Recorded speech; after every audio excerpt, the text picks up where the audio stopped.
Hey guys, and welcome to some quick battles. It's going to be a super fun live stream here today. Hope you guys are all good. We're going to be playing through quick battles, discussing Total War Warhammer 3, and a few new projects I have going forward, where I want your input in on as well. We're also going to be announcing the start date of the next season of Death Before Dishonor. Now, please let me know if you can see my glorious face, as well as the rest of the screen. OBS's, or YouTube I should say, little like trailer situation, or like draft it gives me is only shown in the top left hand corner of my screen, which isn't too good for anyone. Of course, hopefully you guys can see me even if I can't see myself. What's up, Sam Pirate, Black Fawn?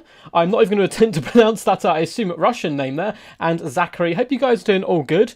As we gather more people, I will start to announce all these cool big announcements that we are going to be doing today. But to start with, let's hop in with a quick battle. Then from now on, people will be able to try and stream snipe and do all that good stuff. But feel free to suggest who you want me to play today. Going to be diving in, of course, with some dinosaurs as is tradition, but we'll bounce around, play a few different factions as well. Hope you guys are as hyped as I am after that Total War Warhammer 3 trailer yesterday. It was insane. The hype was unreal. You can probably tell during my reaction video, I had a big smile on my face pretty much the entire time. Very excited for Kislev Cafe as well has been announced. It's just so much insane stuff that is going to be coming out. So if you've been living under a rock somewhere and haven't seen kind of the trailer and the announcement and all that good stuff, make sure to check it out. And oh no, right off the bat, we're up against Ben the Bomb and the Legendary Warrior. Hey bud. I believe he was the first guy to ever win one of my Death Before Dishonor tournaments. We had a really good game recently with Lizardmen versus Beastmen. But who should we play here today? Yo yo! What's up, Walt the Salt, the Man, the Myth, the Legend? We had some awesome games. I may actually be casting some of them relatively soon. They are really good fun. But who should we start with? Who should we start with? Anyone? Any faction you don't want to face? Let's see what he says. Yo yo! Hope you guys are all good this morning. Or this afternoon here. It's actually 6 PM here. Hell yes! Bear Cav. Oh man, I'm so excited for the Bear Cav. Not fussed at all. Cool. I can swap too. Nah, it's fine, it's fine. He can go greenskins. Let us... we could even go Beastmen. I don't think it'd go particularly well for us. Who to be? Who to be? So many different options. This is going to be a bigger nightmare in Total War Warhammer 3 as well. I don't want to start off with Lizardmen, but maybe we should. Maybe we should just... let's go dinos. I know Mr. Ben is a very good player, so we should probably give him a relatively decent fight, at least straight out of the gate. So we are going to warp out the big old fat Mazda booty. Mazdamundi's just by far the best lord, I think, for the Lizardmen. He's just so good in pretty much every matchup. I'm even going really heavy on spells with him recently, and he still quite happily pays for himself. Maybe taking off Harmonic Convergence isn't the worst idea, but still it can go quite well. Let's add in a Thunderous one as well to do a little bit of backup support now. Something I've been finding working really well recently. It's actually going way back to more of an old school meta, and bringing the Skink Chiefs up on their mighty flying beasties here. It's quite risky up against greenskins, because they have a lot of skirmish cavalry, as well as... some nasty magic missiles which can pretty much take a Skink Chief down to about half health straight off the bat. Been having a lot of success with this up against the Beastmen, but we can try it against Ben's Greenskin forces. He's probably aware of this trap though, as I did do it to him the other day up against his Beastmen, and it worked really successfully, so we'll have to see how that performs. But let's go for a nice Storm front line as well. Get a couple of Saurus Warriors in here. Javelins I can see doing okay as well. Maybe if we go something like... it's a rather thin front line. Could be some good fun. What are you guys thinking? Malverde, the champ of the people. How are you, man? Quack. No Shredder, shake my head. There's a, I think it's from you, actually, Malverde, maybe. There's a video soon with the Shredder of Lustria coming up. Actually showcasing one of the worst units in the Lizardmen roster, or my least favourite, at least, as well, which I think should be quite interesting. Interesting to see people's opinion as well, if they agree or if they disagree with me on that. But that's that is the game. So let's upgrade these bad boys. We're going an incredibly flimsy front line, which is probably going to get run over, but hopefully we'll be able to support with our big dinosaurs in the front line, while the Skink Chiefs hop into the back line with the help of the Pterodon Riders as well to harass archer lines, all that pesky stuff, and start taking out characters. We should be relatively okay of trolls. Trolls are a little scary, but if you have the Thunderous One and Mazmundi fighting side by side, dropping Curse of Midnight Winds and so forth, it is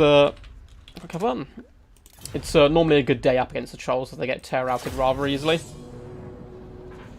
Drac von Karstein, hello, hope you are great. I'm doing really well, man. Are you the legendary von Karstein I think you are, or are you a second von Karstein? Hey Duck, what do you feel like the next DLC is most likely to be? I am 90% sure. I have zero information, by the way, on what it is, like anything like that, but through speculation and also, what's the best way of putting it? Like, just deduction of, like, what's logically going to be the next step. It's definitely Dark Elves. There's no way it's not going to be Dark Elves. They're the only base Total War Warhammer 2 faction which doesn't have the right number of Legendary Lords. So it's definitely going to be them, and I'd say most likely Beastmen with them. So Dark Elves and Beastmen would be my bet. Perhaps there's a chance it could be something else. I know a lot of fellas are hoping out for Dowie, but I think the internet would explode if it wasn't Beastmen. Every time they drop a trailer for something, there's just Beastmen people everywhere. Even though Beastmen are probably the least most played faction in the entire game, and no one really likes them. Perhaps that's because their little side campaign and their campaign in general is pretty terrible, and they're not very good in multiplayer. That might be the reason behind why we don't see them so often. And perhaps they'll be super popular all of a sudden when they do get their buffs, but I somehow doubt that a little bit as well. I think they would never particularly popular on tabletop, despite the fact I thought they were really cool and I really liked them. Their playstyle is a little hard to use sometimes, and a lot of people don't like, obviously, when stuff's pretty hard. So let's group all you lads together. Should probably actually speak through what I'm doing here and my builds. So yeah, pretty standard front line here. Saurus Warriors, just classically great units. They're going to tear through most cheap to mid-tier greenskin forces and even hold back some of the more elite ones for a decent amount of time. Of course, not Black Orcs. And we've got the little skink cohort with javelins on the flank. Can pepper down Savage Orcs with their low armor. Of course, they've got the missile resistance or physical resistance, but adding poison damage is never a bad thing, and it makes our battle line at least a little bit wider than it currently is. Chameleon Skinks as well, fantastic in this matchup, just to pressure enemy cavalry. We have Pterodon Riders with Fire Leech Bowlers, double Skink Chief as well to pressure enemy characters. They're literally just going to sit on a character all day and just fire blow dart over blow dart at them, trying to whittle them down. Mainly aiming for kind of shamans, goblin sorcerers, that type of stuff, but we'll have to wait and see what my opponent has brought. Ben is an incredibly good player. I did beat him last time we played, but that is a rarity. He is a little bit better than me, I think, so we'll have to see how this one goes. But I'm always up for a challenge. Ready to rock and roll, bud? Let's just give him a heads up. When he's ready, we'll get going. Yeah, Troglodon. I think Troglodon can definitely come in as well. I actually combined my real second name for Karstein Bloodline. It fits well. Hell yeah, man. That's awesome. Oh, it looks like he is good to go. So let's get this party started. Let's start the advance. So something that Greenskins can do in this matchup is actually bring artillery. Looks like he hasn't. We do have a big Dakar line as is expected, so the Fire Leech Bowlers gonna have to get busy here. Orc Shaman as well, someone we can pick upon, and then it's just a load of cheap infantry with Black Orcs. So the main key here is going to be to shut down that back line, or the arch line I should say, which is going to be tough because it looks like we have Teeth Robber Chariots out here as well, who are going to pressurize us a little bit. So let's take our big dinos over onto the left-hand side just to try and punish the Greenskins where possible. And let's just start whittling down Orc Boys, I suppose. Isn't the worst idea here. It looks like he's going to keep most of his stuff safe on one flank, so what we're going to do is hammer home the left-hand side and pray that we can kind of crush half his forces before the rest actually arrive. It looks like he knows what we're doing. You can see he's repositioning his forces, which is a really good play. And a kind of elite play. A lot of people don't notice this kind of stuff. You'll often see people tend to get really stagnant with formations like this, and all of a sudden we're in big trouble over here because the Chameleon Skinks will struggle up against chariots. So let's commit our Pterodons to the front line, and we're just going to start hammering into the back line of my position here. Let's see, but no, not yet, not yet. Cool. So keep pushing in there. Teeth Robbers are being cleared up, but we need to get these guys out of here. And let's get both of you on top of the Shaman. Cool, so we are starting to push into the back line of the enemy.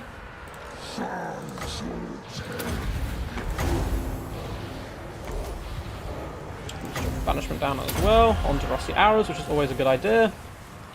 Looks like the pterodons should be able to escape for the most part. Of course, there's a real messy engagement in the back line. Looks like chameleons may be getting shut down here, but at the same time we are shutting down a lot of my opponent's back line. So she get the thunderous one out this way, you this way, and we're slowly getting rid of his sorcerer here. So let's continue to push. He's doing quite a nice blob on my information, so let's make him kind of get punished for that.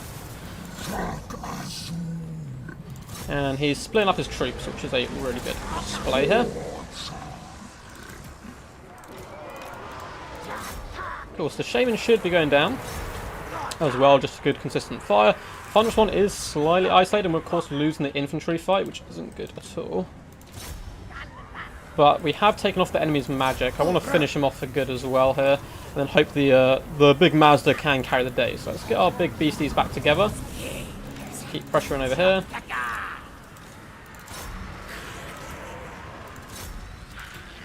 Haven't used our rock drops, which is a bit disappointing, but cool. So Grom is coming in for a fight. Let's pop him with a net. Now he may pop his lucky banner here, which is a problem. And is he going to do it? He is, so there's no point fighting him now. So I'm going to continue to push. And let's start sitting on Grom.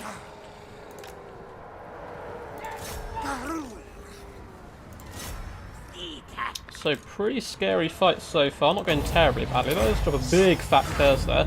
A lot of our troops have been forced off at this point, which is disappointing, but we might better get some rock drops late game. Let's try and get the Pterodons back up in the sky.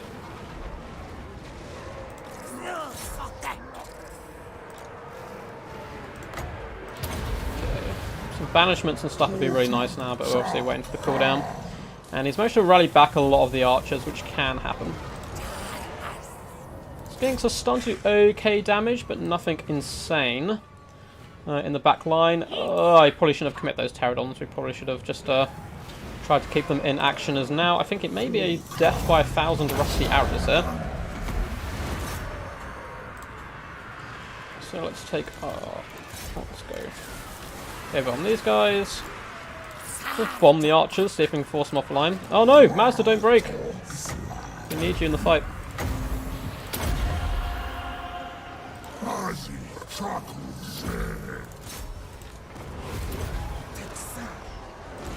Stay in the air, because he does have squig hoppers nearby. Lovely little banishment there by Mazda, going to be doing some huge work, but I think it's a little too late. Trying to break up all these troops so we can chase down the archer corps.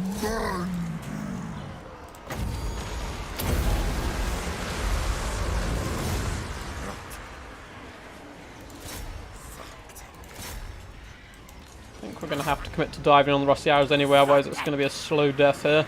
Looks like Mazda, come on buddy, hold out, I believe in you. Looks like we are going to be going down here. Big tear out's just going off, but it took us a little too long to break through that melee blob. And it looks like we're going to suffer the consequences. Now this is a good way of playing greenskins up against lizardmen, is the way Ben played it. Is I see a lot of mistakes with people trying to monster mash up against you. Don't bother. You're not going to win it. It's a monster mash against lizardmen, so yeah, that's almost always a loss in 90% of factions. So what you can do is just mass archer it.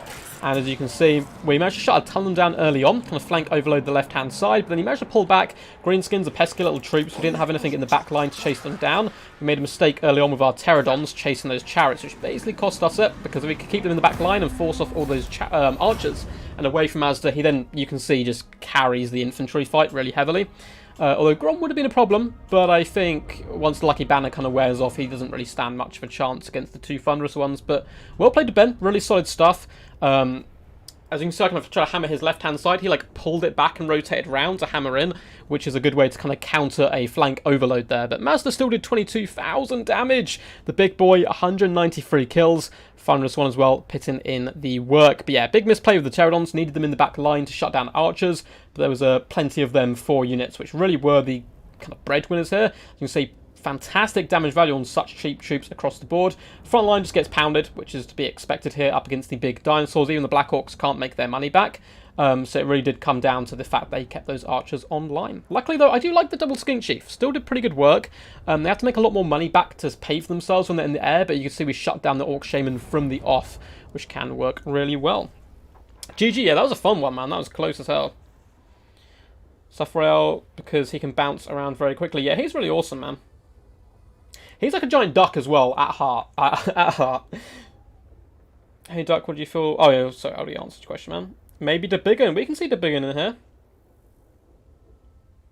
You think you can own infantry loss game? Not really. Like, the Saurus Warrior is just there to die anyway at that point. Like, some of them did get hit by the banishment and whatnot. But, like, the infantry wasn't really a problem. It was kind of shutting down the archers, I think. But if you want to try to stream Snipe Me, please press Find Match now. I'll hop in just a couple of seconds, as there's a delay, of course, from when I'm playing from when you guys are watching. Rebel War, what do you think the pre-order faction will be? Oof, good question. Good question there, Mighty Papa Palpatine. So, most likely, just based on a hunch as well, once again I have no like inside information, is when they look at the map at the end and it's Cathay is revealed, you can see them kind of like pull back the little sheet and you see Cathay there. The part of the map which is covered, I believe, is the Ogre Kingdom territory, so perhaps we will be seeing them. Hey.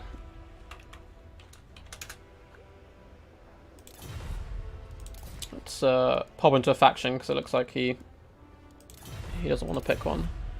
I know he's going high elves. We go Warriors of Chaos here. Have a Papa Palpatine build us a build or something, maybe. That could be quite good fun. There's something really risky I wanted to try out as well recently with Dowie, going with like Hammer front lines. But I think it'd be fun to go up against high elves. We can go high risk, high reward, go someone like Kolek Sun Eater. Well, guys, we'll talk about the Everwatcher in chat, so let me know who you'd like to see. Tuck Frail, yes. What's up? What's up, dude? Aldby, hope you're a good man. Saw your insane run in my other tournament. We will be doing one of those tournaments again soon. I need to announce all the tournaments, actually. But let's build a build first. Don't want to leave this fella waiting. So I'm going to go Kolek because, I mean, come on, it's Kolek. Like, we're not peasants here. We understand the power of the mighty. And then let us go something along these lines, I think. So let's get a sorcerer. I like having my sorcerers in general as a rule of thumb on horseback, because it makes them a little harder to catch. So we've got Enfeebling Foe, Pendulum is always going to go against elves, and the Mind Razor, just to turn Kolek Sun Eater into a literal god of war, if need be. But where else to go? I don't really play Chaos, actually. I got into them kind of months ago, and I had a load of fun with them and just stopped. So I think a Hell Cannon could even be okay here. I had a really good game actually up against Walk the Salt with Chaos, which was insanely close. I think I might cast that one actually.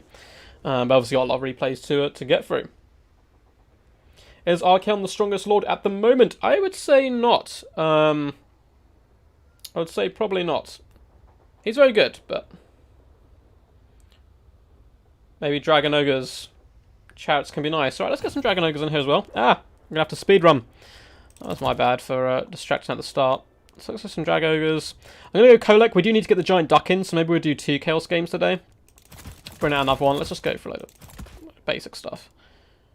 Don't have much anti-large, do we? So we could always get another unit. We can get a... Oh, should I go Giant? This is so risky. Up against the range faction, which is the High Elves. We're going to bring a Chaos Giant and Kolek because, you know, that's what we do here. Hopefully the Hell Cannon will be able to shut down the back line. Also relying on these 2 simple and humble Warhounds to pound down the enemy back line. So, don't think this is a fantastic build, but normal Warhounds are cursed. I guess the poison ones are just better in general. But, you know, 75 whole gold. That is going to allow us to buy a Giant. The duck rides to war once more. I do indeed, Cyber. How are you, buddy? Hope you're doing all good today. Nice to see so many people here vibing and chilling.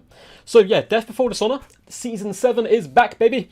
We're going to be kicking off in just over, a week's time actually. So next Thursday, I'm going to be dropping a link in the chat in just a second after this game, showing off the picture as well for the next season of Death Before Dishonor, but it is kicking off. So next week, on Wednesday, we have a Clan War, which is going to be super exciting. And then the day after, we have DBD Season 7. The week after that, hopefully we're going to be kicking off another one army battle royale tournament, which was super successful, super fun. I'm going to look into reorganizing a bit, so it's just a bit more kind of tight and basically better organized all round, so it all goes a little bit smoother. And not too long after that, I'm going to do a charity stream as well. I need your guys' advice, so make sure to spam in chat ideas in a little bit. But basically, I want to do a Warhammer Olympics, and the 2 ideas I have so far for different categories are going to be corpse cart racing, where you have to race corpse carts around a map using zombie summons to slow down your opponent, and also dwarf bowling. So you're going to have a cannon and a unit of iron breakers on each side, and you have to manually fire the cannons to take out the iron breakers. And I think that could be a fun little mix-up. But basically, obviously we'll collect donations throughout the stream and donate them to charity. I'll get into more information on the charity as it unfolds, but I am currently waiting to see if the charity I want to do, or the people I want to give the money to, do accept donations in this way, because they're technically funded by the NHS, but just horrifically underfunded, so we'll have to see how that goes. But anyway, we're going to jump the hell cannon down here. Let's get back to the battle, because we are below the hill line, so hopefully bolt throwers are going to struggle to see us, maybe, and we'll be able to pin some shots back. So let's get a nice front line going as well with marauders. Cheap, cheerful, and happy to be here, of course, as they always are. So look at this. Look at this glory. You can't get any more chaotically glorious than this. Oh, it's just so beautiful. The mighty Kolek, and that Chaos Giant is very disgusting. Very disgusting. I'm sure these lads are very happy for the new demons coming into the game. I'm excited to see what happens to Chaos as well, because of course it is everything's going to change pretty much. Let's get you out on the flank for now. Get you nice and close. Cool. We can kind of reorganize as we go.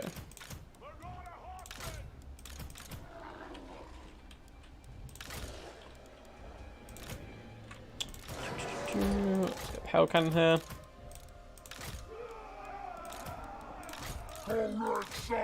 Awesome stuff, so good luck, have fun to my opponent. Good luck, have fun, bud. Looks like he has gone relatively the same size as us as well. Chaos Giant Tiny Tim number 2. Hell yeah, man. I don't even know how to manually fire. We'll figure it out. We'll figure it out, man. Giants against High Elves. Yeah, man, Giants and Kolek. We don't care. Who get the most kills? Timing for spell casting, using a long delay spells like Convocation against moving units like slaves. That could be fun. Like trying to... Oh, like a Space Invaders, but you get to use Fiery Convocation. That'd be cool. That'll be cool. We'll have to think on that a little bit more. But I thought it'd be a fun idea. Oh, has he gone bolt throws? He has. No, disaster. Okay, let's start pounding down. Oh, looks like he's only got basic archers, so we're going to go for the Ev Queen's Court Guard. Of course, has he gone techless? No, Tyrannica, he's a man of the people. That's a far better option. So we're going to advance a little bit here.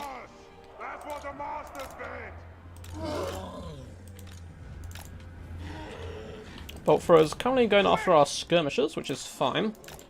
So honestly, we're probably just going to be able to punch through this build if we can get to have enough health left. Which is going to be the main problem here, of course. And it doesn't look like he has anyone in Vanguard, or at least not anyone we can see yet. He's trying to use Tyrion, I think, just to spot out my build, which is a good idea. So his bolt throwers can actually shoot, so let's advance a little bit here. Use the trees a little bit for cover.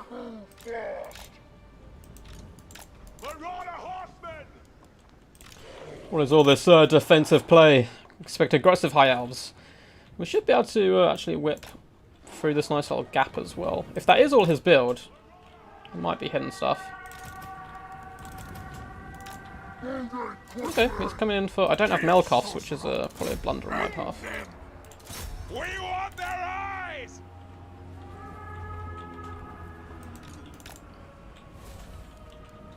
They will succumb! Let's just start getting super aggressive with all our big fellas as well. Popping out the sides.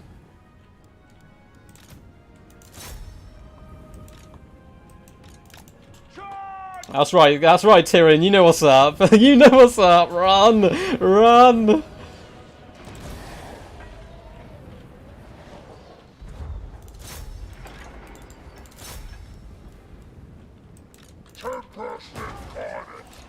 Let's really try to start hammering home with our troops. Let's get out there with Warhounds. That was a bad idea anyway. Sisters Avalon are pretty tanky. Okay, let's flank there. Again, still no pressure on the back. Who have I left behind? Oh, that's one of the Sorcerer, of course. It's fine. Tyrion's going to come in for a bit of a naughty slap on the wrist. So be it. Just ignore the white lines for now, I suppose. Let's get both of you guys out here. It's kind of a little bit of a broken charge by us, but it's cool.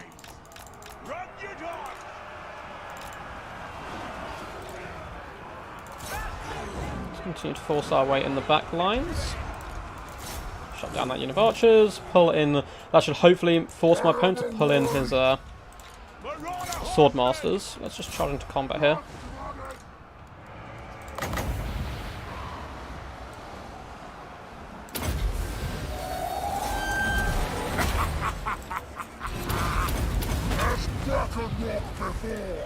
Oh no, Summoners of Rage are really struggling. Of course we have Tyrion, who we just let shoot us, which is fine. Cool. So we're slowly pushing our way through here. Summoners of Rage are struggling, but if we can take out this Major Goliath, we're actually going to be in a relatively solid position, I would think. Can we push through there? That'd be nice and lovely. Let's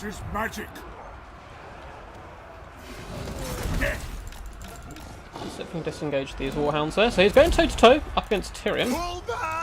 Let's pop an Enfeebling Foe on Tyrion. Let us bring about an infernal gateway. Chaos sorcery. Looks like a heal is going to be going off though, which is a little rough. Front lines, of course, have been slaughtered, which is a small problem here. Let's get that Hell Cannon firing in once more. Cool, we've defeated the enemy. Let's push you through. Caster, at least. Some of the Rage, just pop in the back line a little bit more. Kolek's doing his job, of course, which is to Hulk smash everything that is in existence. And he's going to be doing, you know, Tyrion's a decent duelist, but come on, it's Kolek. It's Kolek. Retreat! Let's fire into... Oh no, keep firing into them if you can. Cool, so he's running for the hills. He did get his little hill. So we're going to pop around the flank with these guys and try to push through and chase him off, because I do not want him coming back at all. Let's come over here. Unfortunately, we didn't get to do the old Mind Razor combo, but there just wasn't a need. Cool, and it looks like we've caught Tyrion for the most part. So if he comes back from that, I'll be a bit bemused.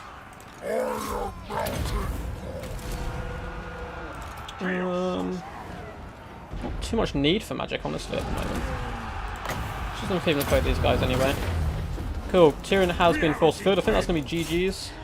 I don't think my opponent has too much of a chance anymore, I'm afraid. Pop that anyway. Okay, like, just so you can come in and help out the Troll Meister a little bit more.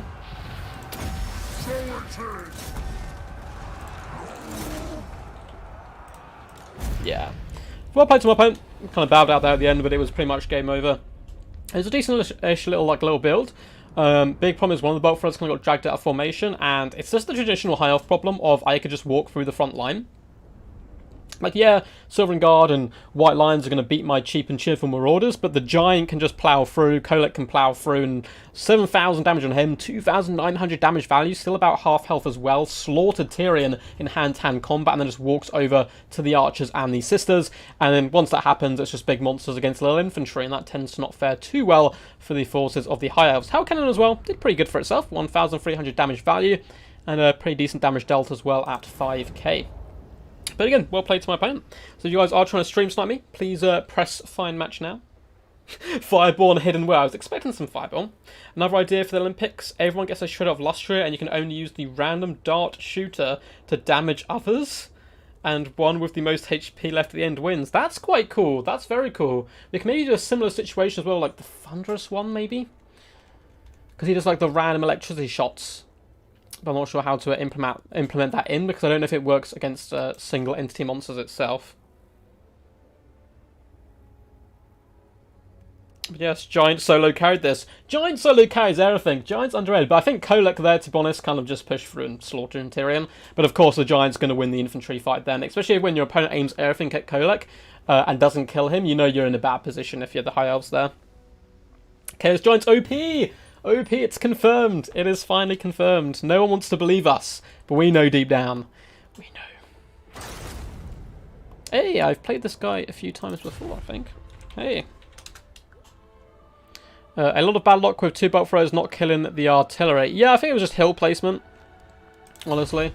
But it looks like he is going to be going with the mighty Warriors of Chaos. We cannot bring the giant chicken ourselves. We must face him in mortal combat. Maybe we go Dowie. I haven't played Dowie in so long either. I've honestly just been playing Lizardmen so much on quick battles. The other, like, in recent weeks and whatnot. So I think we'll go for a nice little Dowie build here. Do you reckon we can get away with a cheeky hammer front line? I feel like it's a little too cheeky. Obviously, the traditional way to play this would be to Onion, but on these kind of quick battle live streams, I tend to just have some fun and bring some pretty wacky stuff. So, I don't know. What are you guys feeling? Hand of the Gods deathmatch, most damage. Oh, Hand of the Gods versus like a flying target could be fun. You're kind of trying to hit the. I don't think you can auto fire Hand of the Gods or manually fire. That'd be really dope, but I don't think that's possible. So, let's go for a couple of brimstone guns up in the air. We can go Dowie fire build, but I've showcased that an absolute ton up on the channel. Oh, sorry, I just need to accept a friend request quickly. There we go, from Mr. Von Carstein. So what are you guys feeling? Thorgrim. Thorgrim it shall be. The High King does march into battle. So if going Thorgrim, he's actually very good at boxing. And by that I mean box builds, not like, you know, throwing hands. I don't know how... I mean, he's probably quite good if he's a dwarf, but I mean, like, let's go, like, hammerers. So have triple hammerers. We could probably get a couple of units of iron breakers in here. Just behind them, and then... This is looking so haggard and bad. I love it. So chariots are going to be our nemesis, so we hope the gyrocopters with brimstone guns can take them out. But we've got more of the horsemen, again, which is going to be a slight problem. Can I bring... Oh, I can't afford a gyro bomber. What to get? I feel like artillery is for the weak. We shouldn't bother about that. Large threats, of course, are going to be a problem. We haven't actually brought any anti-large really apart from the brimstone guns, and they're already going to be quite busy. Because obviously not bringing thunderers, not really going like defensive, typical Dowie here. So maybe a unit of slayers just on top of this to round out the build would be rather nice. And kind of help protect our more elite troops. And hammers, in theory, shouldn't do terrible against large monsters. They've got a lot of armor piercing. They hit like absolute trucks. But the problem is going to be their mass and then getting pushed over and not being able to consistently fight someone, which is a big problem in general for the Dowie forces. What do you guys think? Or should we spend the last little bit of money on Skyhammer? I'm trying. I don't know if I can fit it in. Yeah, gyrocopters aren't too expensive. ADR saying slayers. Yeah, we could use some slayers. We could do some slayers. So what, you think we just round it out with something along these lines? It's like a really stupid build, this. I blame myself. It's a zero gold build. Zero gold builds always work. So we have Thorgrim. He's going to be buffing and inspiring the nearby troops. So we give an extra melee attack to those hammerers. And we have the High King as well. I think it should be fun. I don't think we're going to win. Because I believe Derdoskin is actually a pretty good player. We've played a few times on ladder, I think. His name at least rings familiar. The rest of it's a little bit stupid, but there's not too much to deal with the gyrocopters, so they could be a good threat. I just worry slightly that we're going to get overrun, but we're the dwarfs. It's what we do. Good luck, have fun, bud.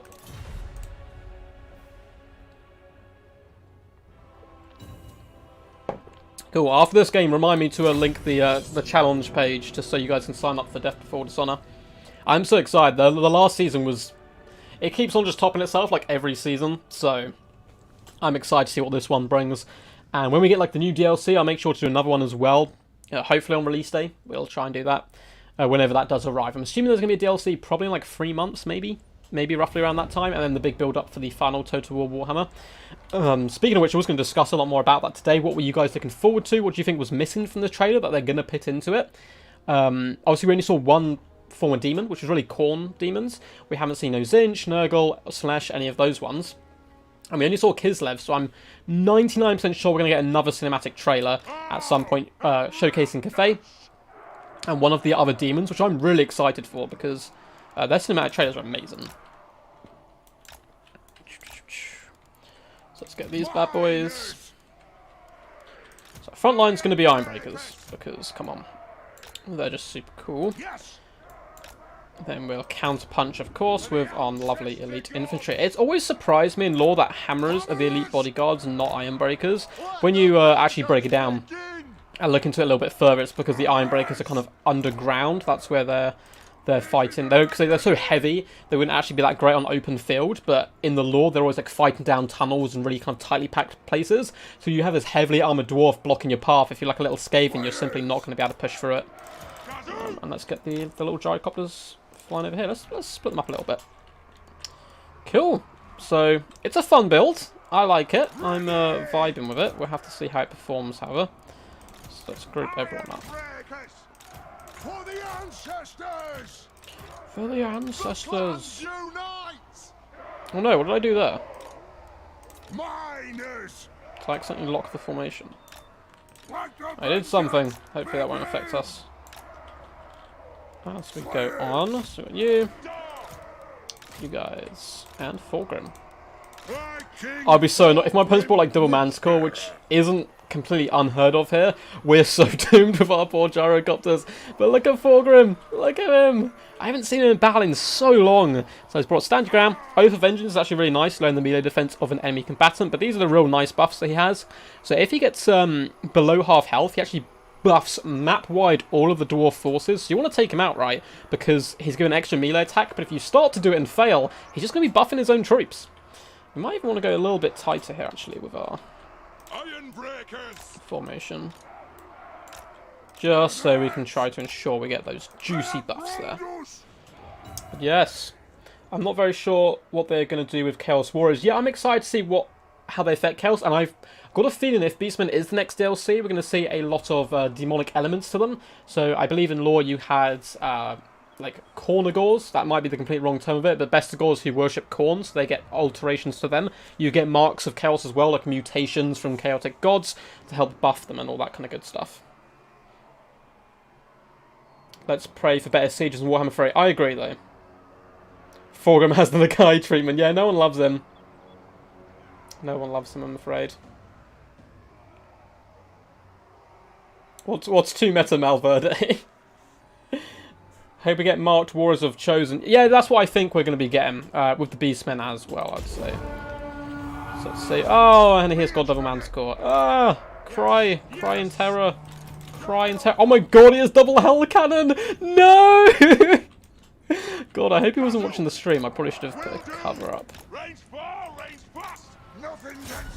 Oh, lads, this has gone very poorly. This has gone very poorly. Our poor little elite infantry having to run towards double Hell Cannon. Alright, let's try to shut down the Hell Cannons if possible. I mean, apart from that, it's just chaff and rubbish, basically.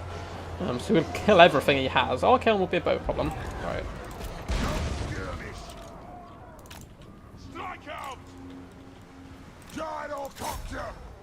Cool, let's start kiting them if we can. And we're just going to have to go for the ultimate Leroy Jenkins approach here. And if this Manticore wants to continue chasing there, let's go over here and start assassinating one of these. Oh, I wanted to see Hammerers do good for once in their lives. They're pretty god-awful a lot of the time, I'm afraid. But I think they're just... Well, they suffer from elite infantry syndrome, which is a affliction Total War Warhammer has, unfortunately. Which is, they just get killed by bigger and scarier things, because in the Warhammer universe, of course, elite infantry isn't like the top don, whereas in other Total War Warhammers, of course, elite infantry is, you know, the big papa.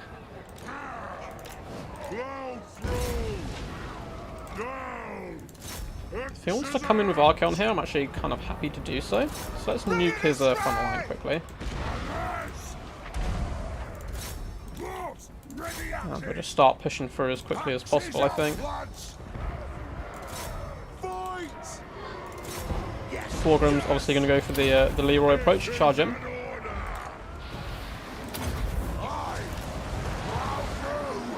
I don't think we're going to take those Archons offline. Not something I'm getting a Gmail call, but I'll have to leave it for now. Attack the Orcs! Cool, so let's continue to push through with all our troops. And I mean, we're demolishing them on the approach, obviously, which is bound to happen. So let's try to get back there if we can. Let's pull them back. So I have to mute my phone there. Apologies about that. So it looks like we still have more blasting charges to give up onto our enemies. Let's throw a few onto the great weapons.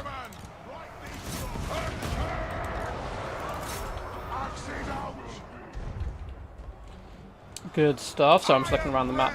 Oh, my phone keeps going off. I need to answer that maybe, but try and see if they can ring back later. Let's keep pushing here. Get the miners throwing blasting charges in. Let's try and finish off the Soul of Damnations as well. So breaking through the front line rather nicely. And the Peak Gate Guard are forcing back Archaon with the use of Thorgrim. So we're actually breaking through. They're still coming through. Oh my god, we're forcing our way into this back line. I thought we were doomed from the off, but we're not doing too bad. We do have to bear in mind that there's going to be a bucket ton of Manticore as well floating in the late game to try and fully shut us down. It looks like we are going to be able to shut down the Hell Cannons, which is a Christmas miracle here. Which is always good to see. Peak Gate Guard can force their way forward as well. They need to keep protecting the Lord. Let's just pull back with you. Yeah, you're still being kited by Manticores, which is fine, honestly. I'm not too mad if we spend the entire game running away from them. Although Thorgrim has got a little bit overrun here. Let's get you guys to come support.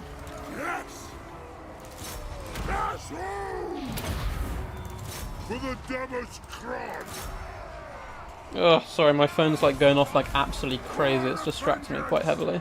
So let's push in with the hammers on top of Archaon. Try and kill him as well with Thorgrim. Let's get the nice Oath of Vengeance going down. Wait for it, wait for it. Bam! Okay, that's at least going to force him out because he really doesn't want to mess with us while that is down. Slayers to finish off the Hell Cannon. Let's get the hammers floating over here. And we can get you in as well. So let's get you to chase down Archaon. Where in the hell is our gyrocopters? They are running for the hills at the moment. So hammers can force their way in now. Cool, so both Hell Cannons have been down. Let's get the miners. They can set the great weapons. The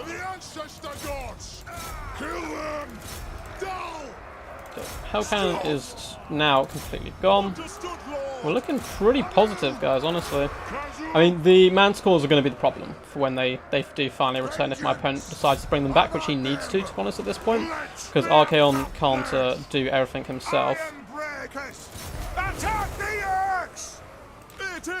And it's a little bit of a struggle. Let's bring the hammers back over here if we can. As well as the Iron Breakers. And in comes the Manticores. This is going to be the scary situation. So let's flee with them. Let's come back with both of you. Archaon versus Thorgrim, the ultimate duel of destiny! Look at this! Archaon's losing as well! Thorgrim, the mighty tank, buffing all these nearby warriors, smites Archaon! Well, it looks like the Manticore is coming in, so we're actually going to have to focus the Manticores with pretty much everything here. We do have a stand your ground we can pop. Let's continue to chase you off. So we may have to let Archaon go. Let's try and chase him with a gyrocopter if we can. Thorgrim's just holding. Thorgrim's a tank. Thorgrim OP! Thorgrim OP! Big victory there for the forces of the dwarfs. And look, hammers do work there. So 1,700 damage value is pretty insane. 8k damage dealt. The other hammers faring a little bit worse. But across the board, the elite infantry doing okay for itself. Gyrocopters as well, just distracting my opponent. I think chasing me with the double manticores was a huge mistake. Doing it for like the entirety of the game. Yeah, push back the gyrocopters, but then you need your mass to come in and play. But Thorgrim, the mighty, 6,000 damage dealt, 2,000 damage value. And the double Hell Cannon, of course, was really painful, but he didn't have anything to protect it. So once we got to the front line, we managed to break them through. Apologies about the terrible commentary there. I was getting really distracted. My phone went off like 4 times in a row. Getting hyped, my graphic cards got fried. Yeah, man, that's the problem. Like, each time the game comes out, the graphics get slightly better and the computer struggles to run it. But it will be on the same system, of course, because they're going to be trying to implement Mortal Empires once more. So you won't need too much of an upgrade, I don't think, between the two games. So if you can run it now, like, completely fine, I'm sure the next game as well will be relatively good. Got sniped hard. Well and truly stream sniped. Who tried to stream snipe me? Oh, you're talking about, yeah, the guy who came with the build, yeah. Yeah, I think that might have been a stream snipe, I'm not sure. I don't know if he's in chat or not. But it worked. I mean, the hell cannons are there, man. But the dwarf aggressive force coming out victorious. If you want to try and stream snipe me, press find match now, and I'll press in about 10 seconds. And because of the stream delay, we should hopefully bump into each other here. You stunty, says Noob for Life. We had some Dino Boys early on that we did lose, but it was against Ben the Barman, so I'm never too mad when that happens. I've not got into multiplayer yet. I'm just getting stuck into quick battles. The best way to go about learning, or is it not advised? No, man, that is completely fine. You can just do a ton of quick battles. I'd recommend joining Discords. I have one as well. There's a link in the description below. And you can just contact people on there. Often people are very nice, and they'll help train you as well. So you can use my Discord, you can use the Noob Hammer Discord, and they've got a mixture of kind of experienced players as well as new players, and they'll help you get you up to speed with everything. But honestly, the best way to learn the game is just to play. I wouldn't worry too much about play styles. There's a lot of guides out there. I've got like a Lizardmen guide. People have a guide for every single faction. But for the most part, find what playstyle suits you the most and just play that. Whatever faction you enjoy as well, I'm sure will be the best one for you. And looks like we have been sniped, Mr. Consul of Rome. Rome has arrived. So he's a clanmate of mine as well. So we've done Dowie, we've done Lizardmen. I'll try and get some tic-tac-toe action in maybe later just for Noob for Life. But let us go... What do the people want to see? What do the people demand? I'm going to sell my lungs to buy a new PC. I recommend, Gabrielle. I recommend. I think that's a good idea. Who needs artillery anyway? Exactly. These are the dwarves knew. We knew. Artillery's overrated. Hammers are for the strong. What's up, Taboo? How's it going? Hope you're all good in the hood. I smell a dwarf kite. Oh, dwarf kite builds. That'd be the future. Can you do a Ranger and Dragon Prince rush build alongside Imric? I certainly can do. So, Knights of Caledor. Nice die build, thanks. Imric comes for you.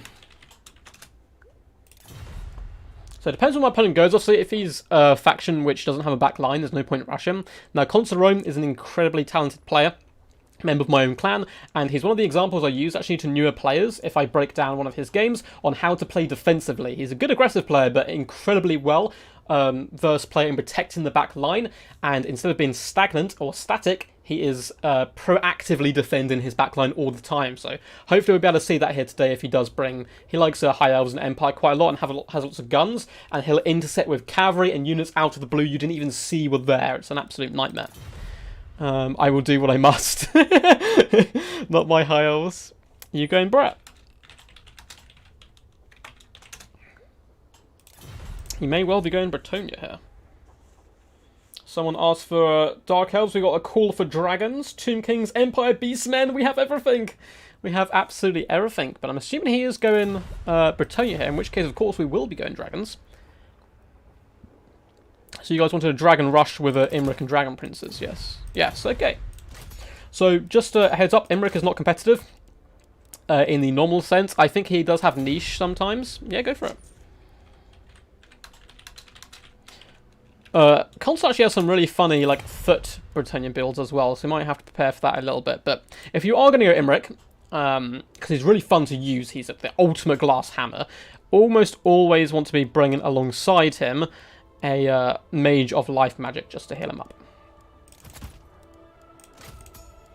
So, something along these lines. Flesh of Stone can be quite good here, but I want to get your guys' opinion on if we go 2 casters. And we go full meme.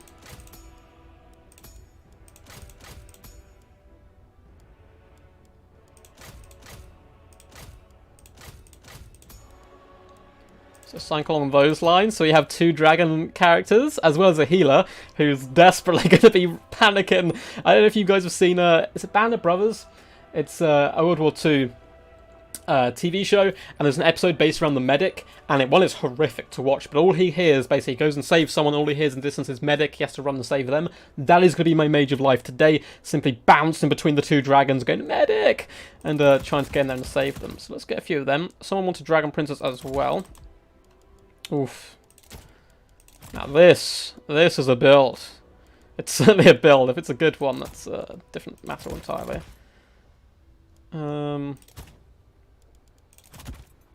Look at that. I don't think this is tournament legal. 90... Yeah, no, it's tournament legal. It's a tournament legal build, guys. The dreaded double dragon. Bringing the 2 meme dragons. We could cut some dragon princes and actually get some infantry. But someone wanted dragon prince rush, I think. So that could be fun. We could just commit to the full cav, but we've got a little bit of meat for the grinder there. I feel like we're just going to get shot out of the sky. What's not competitive? Dragon, Imric, OP. Apparently in... So Total War for the most part is kind of one big community, but it does have kind of off branches as well, and there's different metas in these different communities. And apparently for the longest time in the Chinese community, everyone thought Imric was OP and Tretch was like a really common pick. I was so confused when I found this out, but maybe it's just due to styles of play. Because I know Exploding Hamster can really shock people in tournaments with some of his heavy infantry builds, and that's because the meta he plays is that kind of formula. And then when you come up against it and it's a bit different to yours, it can be a nightmare to deal with. Good luck, have fun. Look at the glory, guys. Look at the glory and weep. Weep in terror. So what was the least unit count again? 300. You need 300 troops. Silver and Guard is a must. Silver and Guard are very good here, but we're going a little bit silly, to be honest. With just having a bit of fun. So we've got the double dragon. It's still a fire dragon, but I'm pretty sure in lore it was called a dragon mage. And you place them up on a dragon. They're actually really good on tabletop way back in the day. I had a friend who played like competitive Warhammer. He still does, actually, but he does 40k now instead. But he did competitive fantasy way back in the day, and he was one of the only players I saw use it, but he used it disgustingly effectively. He had the idea of, eggs in baskets. People say you don't want to put all your eggs in one basket. Well, he had a bulletproof concrete basket. He had a huge, like 40 stack unit or 30 stack unit of Lothran Sea Guard, and he just buffed them up so they're basically invincible, and they just picked apart everything. It was a disgusting build. Maybe drop the Fire Dragon, get more infantry and cavalry. Noob for life. I am disappointed in you. I believed you were part of the Extreme meme team, and you don't want to see a Fire Dragon. Upsetting, man. Upsetting. Maybe we'll do a more competitive build next time if people don't want to see the memes too much. But yes. So, Total War Warhammer 3 timeline, any thoughts? So, I believe, Eric, they're not going to be touching on any Age of Sigmar stuff. I'm pretty sure that was announced, which I'm pretty happy about, personally. I prefer the Warhammer Fantasy log. Got nothing against Age of Sigmar, apart from it, destroy my childhood. But I just don't think they need to go that route. They may do in the future and actually have an Age of Sigmar Total War, and I'd definitely check it out, and I think they do a pretty good job with it as well, but they're not going to be touching on that at all. I don't think they're touching on end times. It doesn't look like it. But perhaps as an event that'll happen close towards the end with some DLCs and kind of like big hosted events. So here we have our glorious flying corps. Just beauty. So we are going to have to use their breath attacks, particularly the mage of fire here. Breath attacks to try and clear out archers if possible. Otherwise we're going to be in big problems, and of course our infantry isn't exactly going to rock the universe. However, one really good thing that Imric does possess, and why I think he's not as much of a meme as people make him out to be, I still don't think he's amazing, is this ability right here, which is the Hex Lord of Dragons, because not only can you drop it on a character, like most like assassins would do, you can actually drop it on units as well, which makes it really powerful. And if you see... So we're up against here again, I can't remember, Bretonia. So we saw like the Fae on the foot, and we wanted to snipe her out. You wouldn't drop it on the Fae necessarily, you would drop it on like her loyal companions or something who are nearby, and then you assassinate them, and then you bounce over to the Fae. That's the best use of it in my opinion. But yeah, we're heavily outnumbered here, guys. We're just to be expected. This is the memeiest build. It's got teeth though, it's got teeth, but it is pretty meme. But maybe we'll bounce across soon, something more serious. Like, have fun, bud. Do not fear the knights.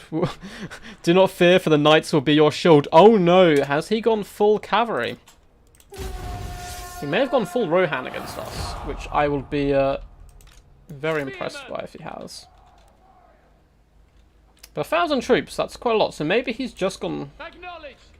Oh my god. Oh my god. Oh no. Oh no. We have double hippogriffs as well as the king. I think that means we're basically dead, because I don't see how we're going to win that fight. Because we have no support and we can't land. They do need to, that is actually something they need to add, by the way, into the game, is the ability for flying troops to actually land. It makes zero sense that they can't. So let's float out to one side. So if we're going to have a chance here, we need to win the aerial fight. But it is the King Luon, which is a bit of a problem.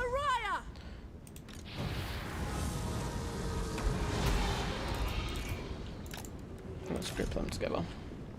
But yeah, we're going to have to, obviously got a smaller force, so what you can do in this situation is kind of float out to one side of your enemy's position and try to hammer it home. It looks like he's going to be floating over here, which is fine. Let's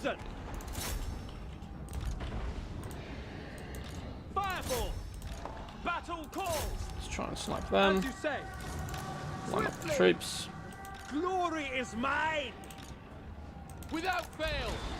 Making my way. Assyrian guides us!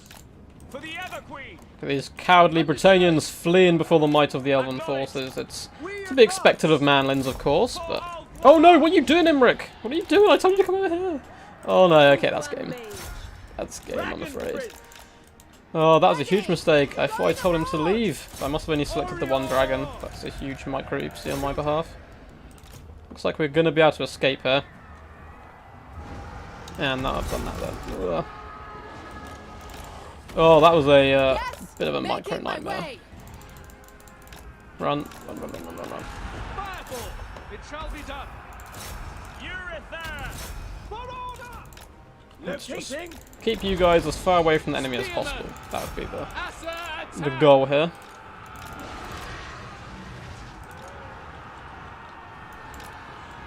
Let's drop a lovely little breath attack down on you guys. Oh, they slayed me with something. Yeah. Could we actually mop up the ground forces rather easily? Ulfwan mage. Ulfwan. So just gonna have to flee of Imric, which is fine. So honestly, why I spend half my time doing with him anyway. Spellcaster. In like actual games where you try to bring him. For duty! Sinner! But he's just slowly being caught on a beaten back, so let's hit him up. Spearmen! Asa! Advance! Awaiting orders. Prince Imric! Glory be! Yeah, we've just been heavily counterpicked, to be honest. I'm not sure there's a huge amount we can actually do here. Let's try to whip you over here. Attack! Yeah. That's disappointing. It would have been a fun build, but there's nothing we can really do. Serve the king! Without fail! Like, I don't think there's Loyal! any physical way we would have won this game. But we'll still scrap it out, obviously. Orders received! We will give it a good go. Dragon princes! Even with the, like, bad play of getting him caught early on, we actually managed to escape that, but it shall matter for little. The winds rise. There's no more infantry you can really nuke here. March! To the fray! For order! Try and get down on the ground, well, our big boy at least. Could roast some peasants for the memes. Should roast them instead. Winds of magic rise. To the fray! Try and unite some forces. We've done some damage. Somehow Imric's still fighting. I don't know how. I've kind of just abandoned him over there. But he did some pretty decent damage. So one thing that can be said about him. He'll still pack a decent punch, even if he kind of goes down like he did. At once. Orders. Seeking the foe. Get up them. My power is yours. Ulfwan mage. How is... What is Imric doing? I don't know how he's still alive. I like abandoned him so long ago. He's like, nah, it's fine. Ah, it's just a couple of giant hippogriffs. I think he actually fought to the death. Well, I'm shocked. I should have probably supported him with the dragon, maybe. Maybe we could have got out of that one. Maybe I was a little too defeatist there. Yes! Ulfwan mage. To battle! Apace! Maybe that was a little defeatist of us. I mean, he's still got a healing core with a load of giant hippogriffs, but... Dragon princes! Mage. Probably best bet is honestly die into combat if we can. Take a grab attack off. For duty! Seal! Nothing. Force it to land. Fire Larios! Spearman! Get all our troops bunched up if possible. We will obey! Orders received! Move! Forward. We go!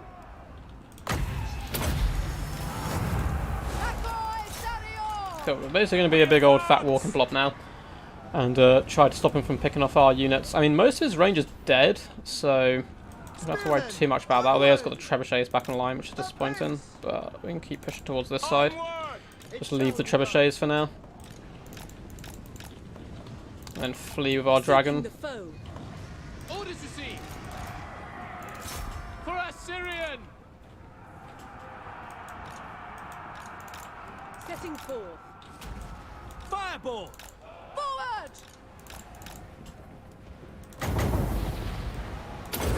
Roast some mounted yeomen because we can. Outward mage! Attack! Asa, forward! And we're just going to run. Going.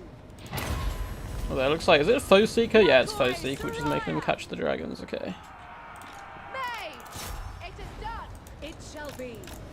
So considering we got like super hard countered in the sky, we've actually done not terribly badly, Loyal. which is surprising. Fireball! We advance! And start walking a long hike back Onward. because we were just, oh god, High mage!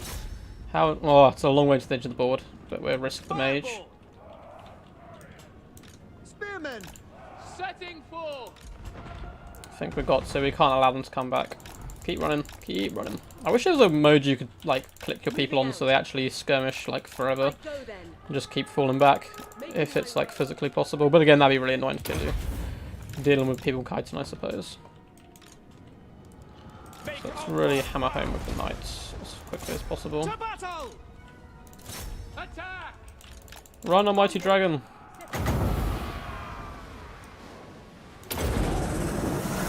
Pop that there. Bend to my will! Get you back because we need you. Battle calls! Kill them! Orders received. Lakoi. Eurofair.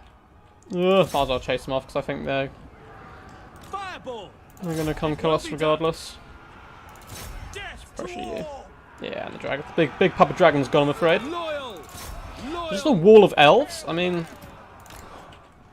Okay, that trebuchet's dead. We need to hustle our booty back here as quickly as possible. Heal up those dragon princes. It shall be done! For duty! Battle calls! Asa, attack! Kill them. For order. Move! I Advance! don't think my prince... Oh no, he's coming over here, the Lord. I thought he was pulling out of him. I was like, that's a ballsy play. So let's try and get some winds of magic back. We are understood! Cool, so finish off them. I think it's going to be the classic Britannia situation of King Leon versus the world, and King Leon coming out on top. For the king. At once! I go then! Let's see, do we have any more? Oh, we've got Dragon coming back. So I think our troops be breaking here. Ancestors! Going abroad! It will be done! Without fail. For duty. Setting forth! Charge one last time into the deep. There is no Outward mage! Come on, arise, warriors of... Who do we have? Imric. Dragon princes! Yeah, there's just simply no way to kill King here. We'll just call it there rather than wasting his time. Actually, let's put some GGs. Always good to face Consul Rome though. True champion. Fly, you fools! Fly, you fools! Yeah, we just, like, there's nothing we can do here to win, I don't think. Like, we can try and land really early and surround ourselves by cavalry, but we had to shut down the back line as well of the trebuchets. But still got some good value, honestly, on our big kind of heavy hitting units. 205 kills here and 175 with the other one. Imric himself, I maybe should have supported in the air with the Fire Dragon. He seemed to be beaten, like, holding his ground at least against the Pegasus, the Hippogriffs, and the King. But I think if we chucked our Fire Mage in there, they simply both die. But yeah, because of like the superior air force, you're always in trouble. Fortunately, every time I try an Imric air force, I always come up against the better air force. There should be a force moving path command so you don't have to spam click. Yeah, that's what I'm kind of talking about, Cyber. This might be a dumb question, but won't they get interrupted and attack back if they intercept a long way? No, it's true, it's true.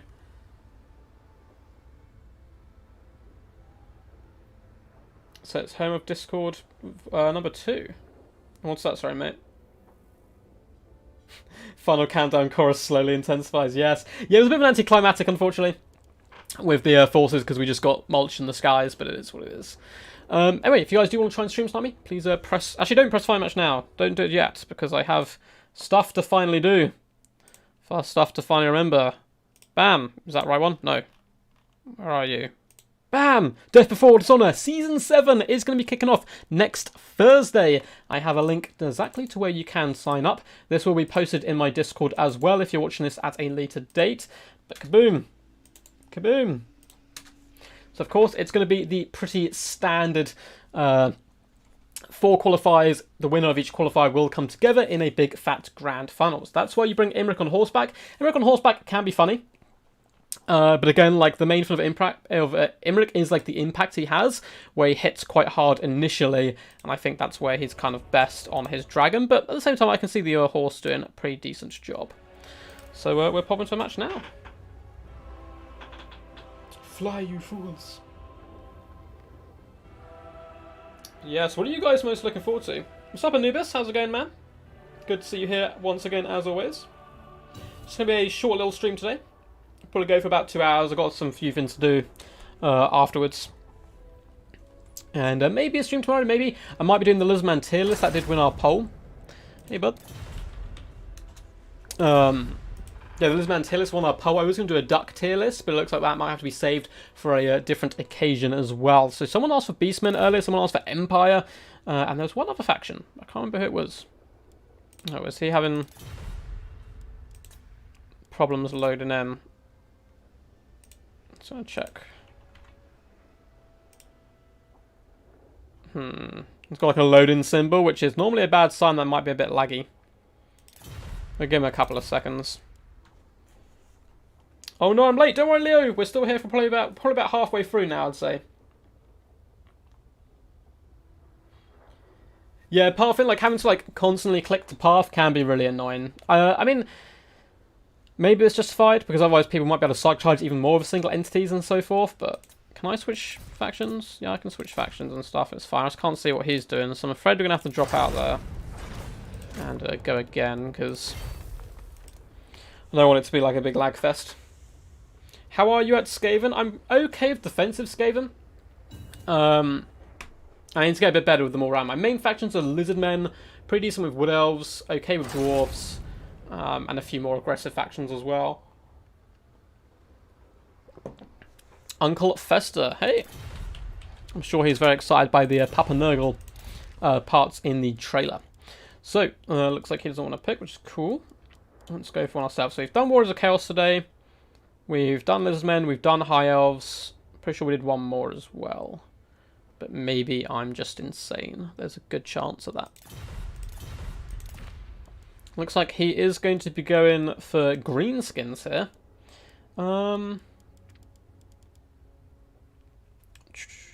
We could go Wood Elves here, I think. Don't think it's too terrible. So normally I think the competitive one here would be the Sisters, but let's go for a sub-faction instead.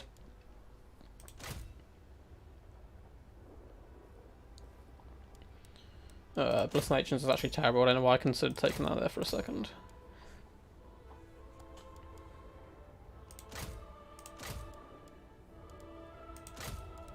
Something like this could be fun, so we've gone for Pit of Shades instead of Pendulum, which probably isn't the most cost-effective, but at the same time can be a bit of barrel of laughs. So let's bring Dreicher.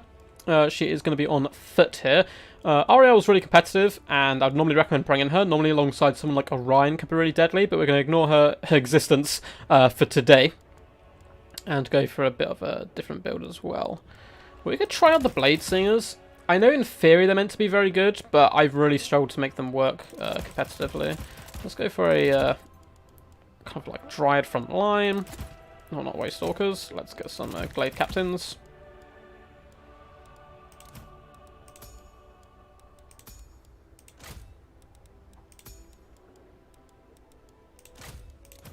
Let's Let's give them some items as well. Take away Deadly Onslaught.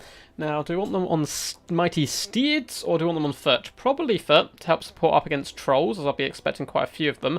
The Lost Silver Knights are actually really good here, because the Greenskins don't have a huge amount of damage output. However, if you're going to bring them, normally you want healing, and we don't have any healing, so that could be a problem. So maybe it's not worth bringing them. Maybe we can go for more of a funny tree-ish build. Like a tree man and something more along these lines.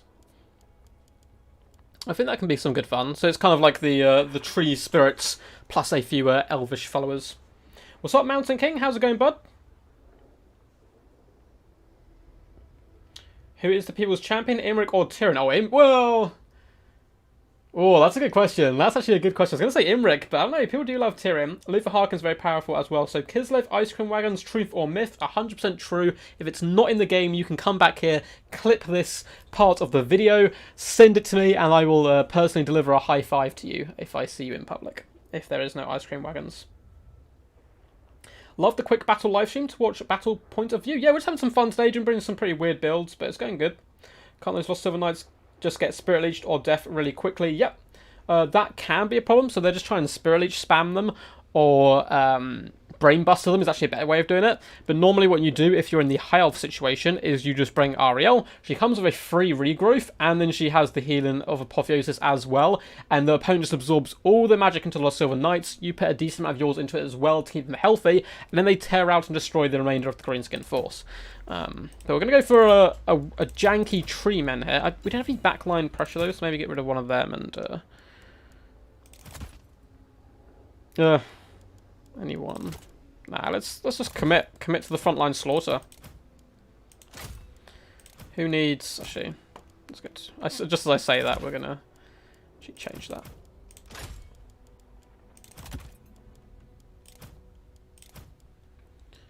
Can we upgrade anything exciting? Not really. Oh well, we'll just go along with this. Try out some more wild stuff. But yeah, the hag's relatively common here, so that is a bit of a problem. But yeah, one of the things I'm really excited for that I hope they do bring into Total Warhammer 3 is going to be the Emperor for Cathay, right? Is for those who don't know, spoiler, is actually a dragon in human form. So I'm interested to see how they work that into the game and mechanics-wise. I don't know if it's been explored that much in lore even, or if it's just kind of vague rumours, and maybe, I don't know if the people there know he's a dragon in human form and they support it, or if it's like a big secret and kind of hidden, who knows. So I'll be very excited to see how a mechanic like that comes into the game. That's something I'm excited for. I'm also excited for hopefully changes to multiplayer. I'd really love to see them pit a... kind of almost like challenge system, which is the system we use for tournaments at the moment. Just put one of those into the game. It's not that hard. It's much easier as well to do like ranked battles and stuff. Kind of change the ladder system. I think even some people in the community, like Anticity, has designed a better system than the one we currently have. So you could even just implement that. I forgot pretty much all the forest spirits. Actually, all the forest spirits can Vanguard. Look at this. We can Vanguard a tree man, which is pretty glorious stuff, but... I don't think we're going to today. Just because you can Vanguard a unit doesn't mean you necessarily should. And I don't want these Blade Singers to get upset. So let's...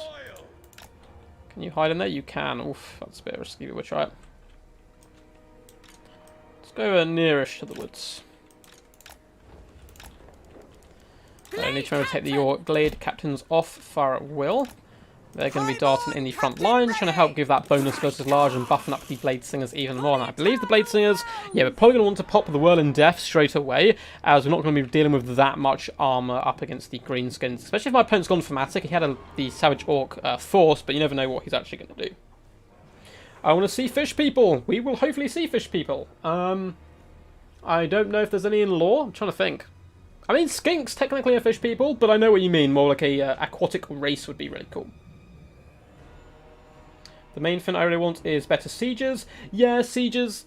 There was a game, I think it's Total Warhammer 2 maybe, where sieges were actually quite good and you could attack from land as well as from sea, where it makes them a little bit more dynamic. Allowing to pause in multiplayer, game creator can enable or not, otherwise in big games. Yeah, then you see some features they can bring in basically. Did you know Soul Quench one-shots any infantry unit? I'm assuming you mean a model. but not the actual entire unit. So I've definitely fired Soul Quench into people before, and they haven't all died, unfortunately. Although it would be good. So, look at this build. Just look at the glory. Pure glory. So Piss Shades and Feeble Foe, as well as Melkoffs, and of course, Drycha can use the Roused by Wraith just to summon troops, which is really nice. Or Roused by Wrath, sorry, not Wraith. Oh, he's got the big one! What a hero! What a man of myth and legend. So let's quickly pop on the Whirl of Death for both of these ladies. Should be on for both of them. Yeah, so it's a load of Savage Orcs, Savage Orc Archers, and a Rogue Idol. I'm assuming Wurzag's hidden somewhere here. Be a little careful poking our butts through the forest here. This is going to be a fun one. So, oh, yeah, falling back here. Don't want to deal with those Savage Orc boys. So not much anti-large, so the big one is going to be a problem. And there's a cavalry corps with Wurzag over on the left-hand side. So let's try and mop up the front line as quickly as possible. Like the wind, hunters. So whip you guys around the flanks. Like the wind. Because we have no anti-large. Oh no! Well, we have the Glade captains today.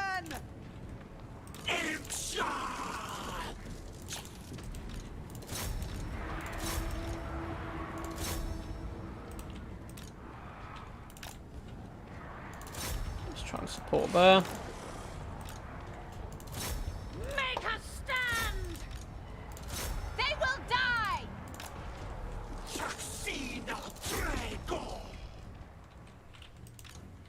Switch these guys around, and let's get Truman over here saying hello. Summon a little unit into the back line as well.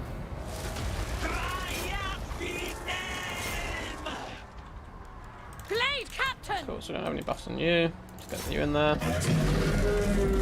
Beating back that front line relatively quickly. My opponent is in full retreat there.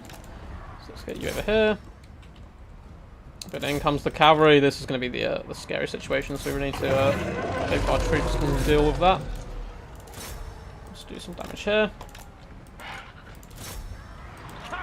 Try and allow the riders to really push through. Treeman going strong though. He's getting buffed obviously as well by our Glade captains, and in the trees, Drides are doing a decent job up against Savage Orc big uns. Big and ball boys, whatever, sorry.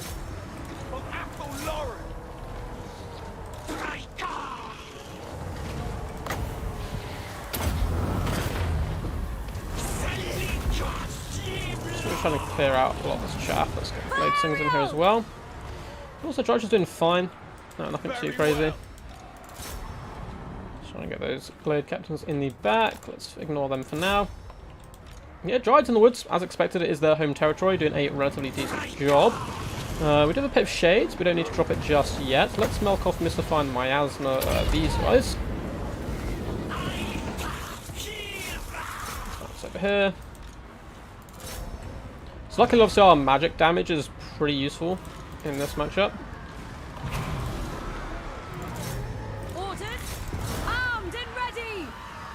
Oh, run lads, run. Looks like a big old foot's going to be coming down, but we should be able to dodge the most of it. Yeah, that's fine. Let's finish off Wurzag here. We have a Pit of Shades, we don't need it just yet. And we also have a summon as well. Yeah, I think for now we're relatively comfortable. Both the Glade captains have taken huge damage now that the Rogue Idols actually decided to focus them down, which is the right idea, because they're buffing up that Tree Man, making him even more powerful than, of course, the legendary Tree Man already should be. Let's get some Drides over here to support. We really want to push away this cavalry if possible. And both the Blade Singers are doing a pretty upstanding job. Although this is letting Wurzag kind of escape a little bit. So those archers are distracted at least. Let's pop that there. Got more Drides returning to the field. Hey, it looks like we have felled the beast. The mighty rogue Idol was forced back there by the Tree Man. And it looks like, yeah, his army does indeed shatter. Pretty fun game though. That was kind of a two different matchups there. Hey Rodaka will want to play a free-for-all with us. Yeah, we'll do a free-for-all at the end as well. When you play Drycha in multiplayer, do elven units get debuffed? Yes. I think they become glamour elves or something along those lines, where they've basically been hypnotized to work with Drycha, which does lower some of their stats. But overall, the Glade Captains did rather well, pinning it in place and doing some damage. But that Mighty Tree Man, 3,900 damage dealt, struggled with the damage value a little bit. But across the board, we had relatively okay stats. See the Dryads as well getting huge damage, some with 1,000 damage value, and the Blade Singers coming in both relatively healthy in the end game, getting 5,000 and 3,800 damage dealt.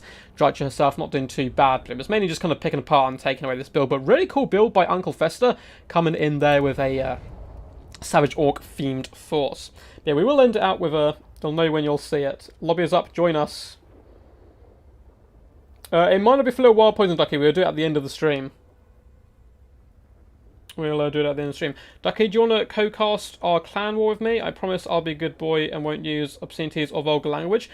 Zachary, feel free to cast it on your end as well. I don't normally have two co-casters on one stream because it's basically impossible for one of the casters to know what's going on, because I have tried it before. But if one person's moving on the controls and moving the camera around, there's not much the other person can do. But definitely feel free to cast it on like Twitch or your own YouTube channel, or even we can do one event on mine, one event on yours. Any of that stuff's completely fine and cool.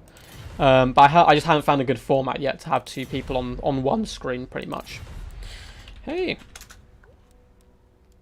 So we've had Wood Elves, Chaos. Hey, we'll probably do one more game and then hop into the free-for-all, I would say. Total War have said they will release a final Warhammer 2 DLC, Beastmen and Norska maybe. They have had little love since Warhammer 1. I think Norska may have to wait, unfortunately. Park Rilla, I think it's most likely to be Beastmen and Dark Elves. In fact, let's go Beastmen here.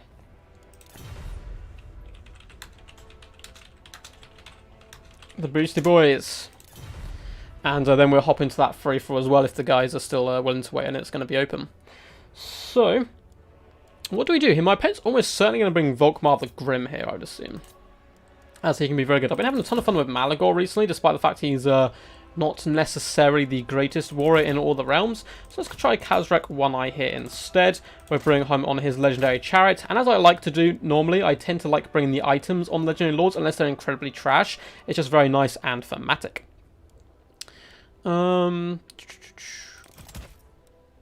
Beastcasters can certainly do a decent amount of work. Amber Spear can snipe enemy artillery pieces, and the Manticle Summon is always very, very powerful. Oh no. Okay, my opponent has raided up, so we're going to have to be a little bit swifter. Let's just take everything.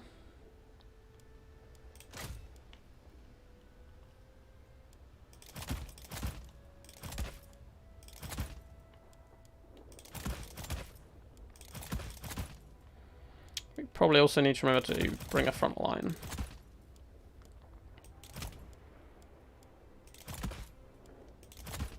Look at this glory. The glorious Haggard formations. Something along these lines can be cool. Unfortunately, there's no room for Tiny Tim number 2 this time. We used him earlier on.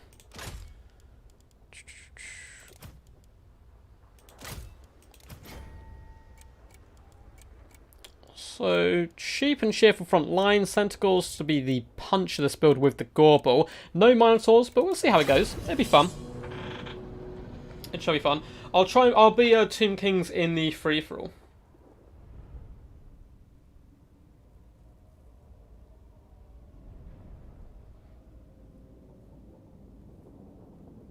Gotta get in the game fast. Yes. What's up, Fox? I hope it's going all good, man. Good to see so many people here and chilling. Yes, Juan, though, yeah, as I said, the Drycha does unfortunately debuff the Elvish units, but not terribly. It's nowhere near as bad as like the Amber system. My god, that system was horrific. The actual new system's pretty solid. I don't mind it much at all. So let's attack our opponent here with a nice little kind of side formation.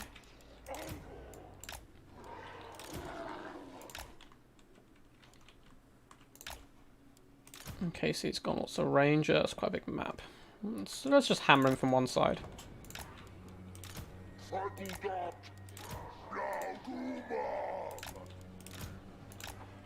I love the fact Khazrak can actually now Vanguard deploy. It makes like so much sense thematically, and it was a bit odd that he couldn't do it before.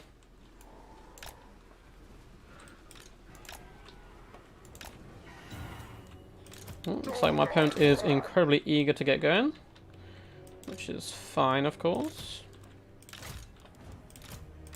Should roll these guys in a bit more blob with Khazrak. Dark beasts. Did I bring you on? Oh, I just brought you on foot. Okay. Cool, we'll go look to my opponent. Quite, what's up, Emmanuel? How can someone join? Join what, my friend? No, he doesn't have debuff in multiplayer. Debuff in campaign, Drycha has. There's no debuff in multiplayer. Sorry, I thought the question was for campaign. Yeah, no, in because you can bring Drycha in like in any Wood Elf. I just decided to bring their sub faction there. Oh, my phone, stop ringing. Okay, looks like he's gone into the other corner. He's got a little bit of a box build. What do we have? We have Demigryph Knights, Empire Knights, Demigryphs. Great Swords, whoa, okay. Great Swords, Handgunners, the mighty Karl Franz as well. So Gorbel's certainly going to have to be a little bit of a bodyguard situation. Yeah, we're simply float away from those shots, we're not fussed. Empire are nothing but haters for the Beastmen, is what they say. Dark beasts.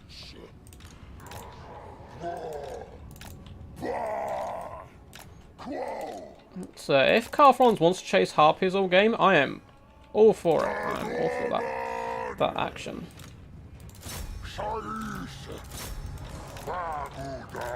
Let's move our troops around. It looks like we've caught them. We've caught them in a gigantic net. Awesome stuff. Let's go over here, charge from the rear. Gorbel can get involved. And let's start pushing our chariots and troops forward.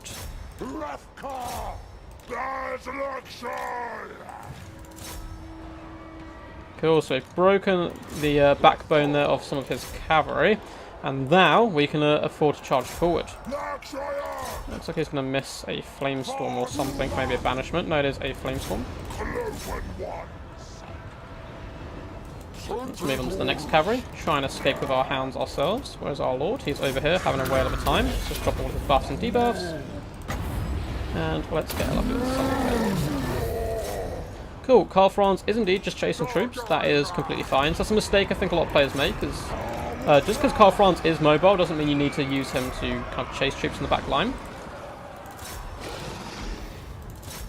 Because at the moment we're just swarming this cavalry. And like, yeah, sure, the Empire have better cavalry, but if we can just outnumber them and surround them, we're going to be absolutely fine. Lovely burn ahead by my opponent, though. Oh my god, that damage. That damage is disgusting.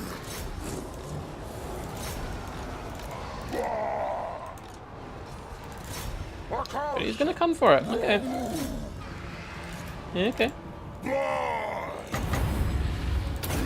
And the Perpetual Cult down. Keep our troops nice and healthy. And we'll come over here with the Manticore Summon. Oh no, the lag's kicking in.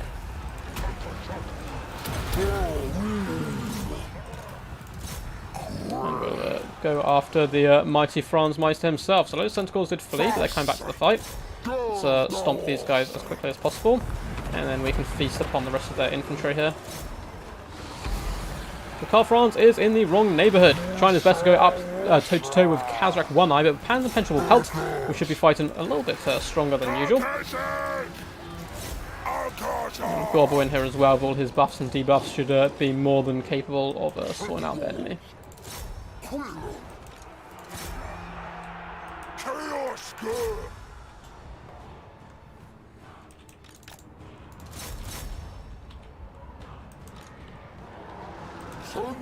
Cool, it looks like we have slaughtered the Franz Meister, and there's no life cast here, if I'm not mistaken. We do have the Bright Wizard, but it's fine. Got our chariots out to do with him. And try to stop Franz from taking off and getting up into the sky. Looks like army losses are going to kick in. A victory for the Beastmen. Beastmen do not need a DLC. You saw it here first. It has been confirmed. Beastmen are disgustingly overpowered and don't need no DLC whatsoever. Kazrak did good, man. We just literally hopped on top of the cavalry and isolated them. 4,000 damage, 1,000 fringe damage value, and he didn't even really get that hurt. But it was due down to the Centaurs as well, who actually really punch above their weight quite heavily sometimes against enemy cavalry, especially when swarm like that. The big kind of mistake for my opponent for the most part was just splitting up the Demigryphs and Knights into 2 little forms, which is fine. But then allow me to jump one, especially without Karl Franz there to support. He managed to isolate a couple of units, delete them, isolate the next, then isolate Franz, and the infantry isn't something we really need to worry about apart from that. So we're going to hop into this final battle. Sorry, I just need to check my phone. I've had so many rings. Cetra Rulers, yes. How many games are you going to play? Just one more. And we're going to be sorting out. Not as sexy as Rubber Duck though. What's this? Hot red heads make for a fine Wood Elf army. Beastmen OP. Exactly. We did have the red heads in the army earlier on. So let's see if they still got the quick battle up. I do not see it. So maybe Cake of Death or Death. I don't feel like that's the right one. Maybe they already went and played the free-for-all. Because we did take a little time. So let me check Discord quickly, see if they've messaged me.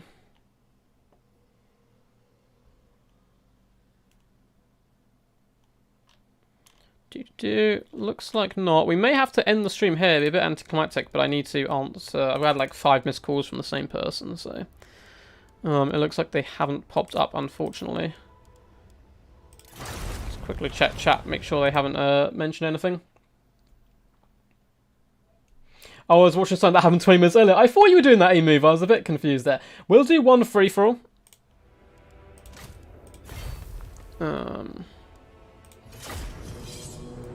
So we'll do Ducky free-for-all.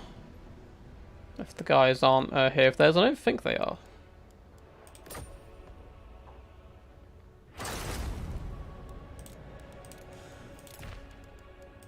Let's end it with a free-for-all. So password is 123. It's called Ducky free-for-all. Just need to message someone quickly. No, Poison, where were you? I tried joining. It didn't exist.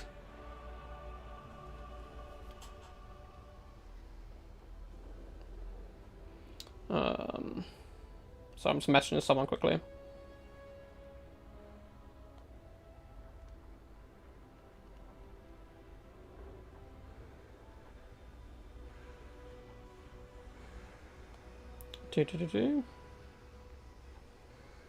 Cool. Sorry, I had to send a message to someone to let them know that I can't pick up the phone right now. So Poison Ducky, you didn't seem to have the lobby there. I can have a quick look, and if not, we'll get this back going.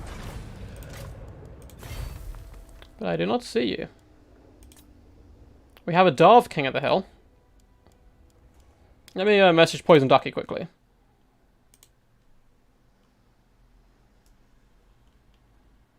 Oh, you got a 4th person right when the game ended. No worries, man. I'll host a separate one. So Ducky free for all. There you go. Sorry, guys. Just re-hosting it there. Sorry about that confusion. And the password is 123. Look at that glorious build we had before. We are going to be going Tomb Kings. We have Sasha did nothing wrong. Well, whoever Sasha is, we need justice for her, I suppose.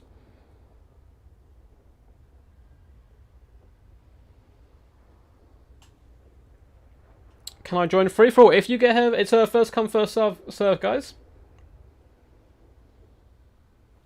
So we have Artisan Tech Priest West, Lord Baltimore, as well as Sasha did nothing wrong. Hey guys.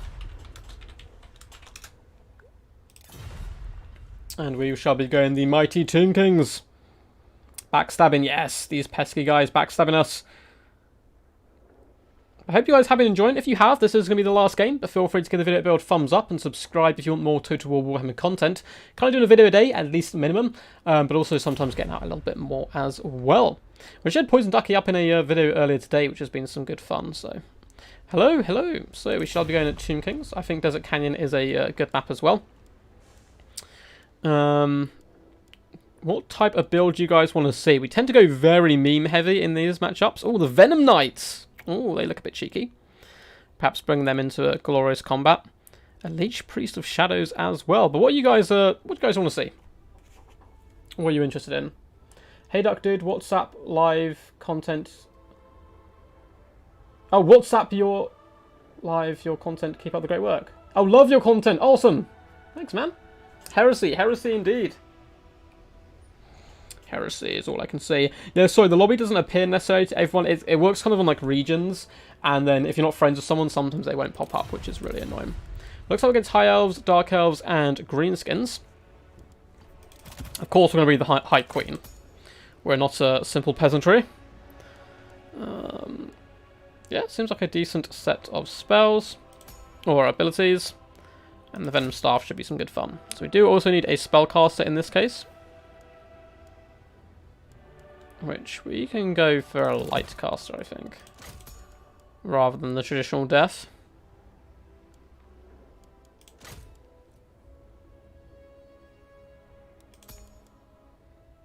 Let's get Files Protection, not Light of Battle. That would be an interesting pick with an unbreakable undead faction already. Nah, we don't want that.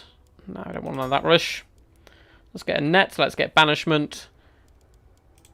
And we can go for Files Protection.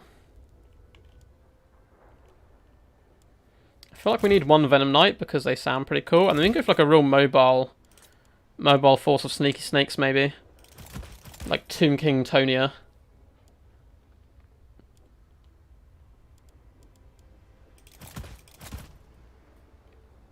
I'm going to get some cavalry in there as well.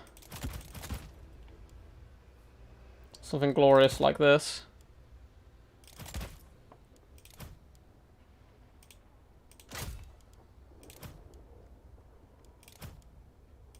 Boom, 0 goal build, unstoppable.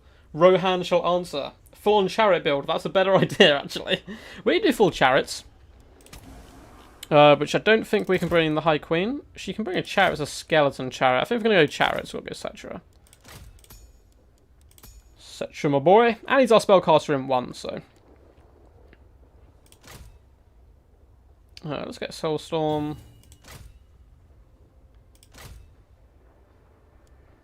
Cool, let's just go for them. I don't really know much about Tomb Kings, but we're just going to go for it. Let's get double Tomb Prince as well, both on their chariots.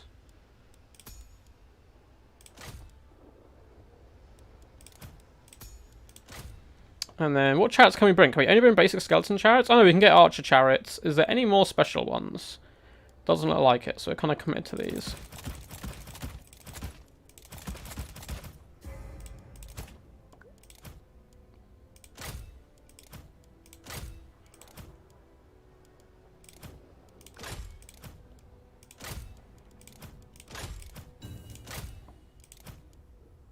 Cool, close enough. Good luck, have fun. And we are ready to rumble. Full-on chariot build it is. There's a secret hidden achievement in the game that you can get, by the way, which not many people know about, I don't think. And it's you either have to kill Surther Ek, so he's a lord for the Norskins, not a special lord, just a basic lord. You either have to kill him with Cetra or vice versa, and you unlock an achievement and a big boon to the rest of your force for the rest of the campaign. I need to look up exactly what it is, but you get pluses and stuff to chariots, basically. And it's because both of them are known as being chariot lords, so it's kind of funny that they have to have this battle of the chariots. But it's a Sacred Finning campaign. All of them are special in their own way. Look at that beauty. Yeah, it's pretty awesome stuff. It is pretty awesome stuff. Here we are on the canyons. Pretty fantastic map. We're going to be trying to take to the open field, I think, for the most part. So probably pushing whoever is in front of us. I haven't even looked at my opponents and who they were because I was too engulfed in looking at the glory that is this beautiful Tomb King force.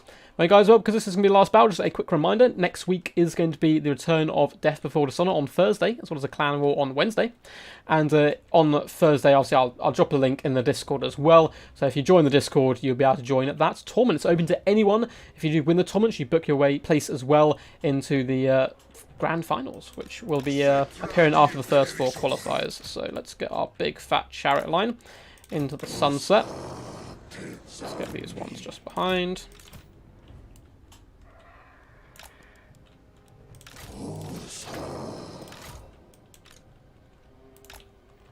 There's our lovely little chariot blob in the front. We probably should have actually got a Necrotect as well in Next here. in line. Boom, Prince. Necrotect and healing is for the weak. Chariots are for the strong. So you have Blade of Setep. Minus 30 armor and 22 physical resistance. Tomb Strike as well would be relatively useful, but it's all about the big boy himself, the Mighty Cetra, the Imperishable. We have the Skull Storm, which should be relatively decent, hopefully, at clearing out big blobs, which tends to happen in the free-for-alls. Curse Blades and Incantation of Protection. So who's in front of us? It looks like the Greenskin forces should be in front. Over here we have the Dark Elves, and over in this corner we have the High Elves. So an Elf Civil War may perhaps come to claim whoever's destroyed one of us out of us two. Ben-Hur vibes. So fun enough, I was doing a quiz the other day, or organising a quiz for my family, and I haven't seen the film Ben-Hur, and it's got the joint most Oscars alongside Titanic and the third Lord of the Rings film, funny enough, with 11. So, yeah, there's a little bit of knowledge here. Warhammer 3 prediction release. I'm going to say October at the earliest. October, November, I think, is the likeliness. Because we have another DLC in between then here. So I think that's more likely the case. Look, have fun.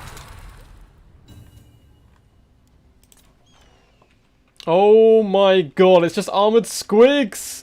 Oh no!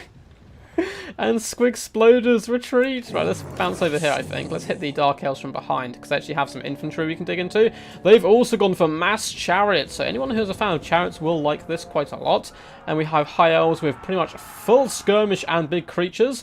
I feel like our chariots are going to struggle quite heavily here. Now, the Squig Hoppers have pretty decent armor piercing. They are anti-infantry, though, so maybe it's a mistake abandoning them. But I think hitting the infantry on this force in the back will be worth a little bit more for us. Oh my god, look at that. Look at the pain. We have Wurzak. I'm a bit upset it's not a Night Goblin Big Boss on a Squig, but yeah, apart from that, a load of armoured Squigs. And the Super Squigs, who I believe are the ones who explode on contact. They're kind of like the original Bloated Corpses. They are the Bloated Corpses before Bloated Corpses were cool and hip. Those Squadron Chariots are going to do deadly work here onto the Dragons. I'm just hopeful that they're going to focus them down as much as possible. Looks like the Dark Elves taking a nice little early lead. I mean, the problem is that here the Star Dragon as well as Teclis needs to get engaged in combat. Looks like a lot of the Cold War Knights are starting to float out to face me, so let's just start peppering them down.